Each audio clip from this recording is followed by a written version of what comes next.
Welcome to Not Milk Never Milk. Subscribe if you're lactose intolerant. You begin by confirming prerequisites. Make sure both PCs are on the same network and you have admin access. Open Network and Sharing Center and enable file and printer sharing. This allows discovery and transfer. Once done, choose the folder you want to share and set NTFS permissions so only intended users can read or write. If prompted, create or note a user account and password on the host PC. This initial setup avoids permission issues later. Now you create the share and assign permissions.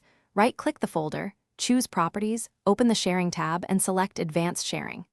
Check Share this folder, pick a clear share name, and optionally limit simultaneous users to reduce load. Click Permissions to assign read or read/write for specific accounts, then adjust Security NTFS for granular control. After sharing, go to the client PC and map a network drive using the host's UNC path, entering credentials when prompted so the connection persists. Finish by testing the connection. Open the mapped drive on the client, copy a small test file, and verify read and write behavior. Make sure network discovery remains enabled and that both systems use compatible workgroup names. Mismatched workgroups don't always prevent sharing, but can hinder discovery.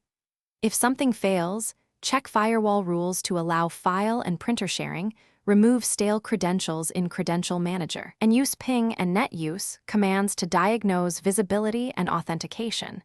These steps usually reveal the root cause. Thanks for watching. If this was helpful, leave a like and consider subscribing. See you next time.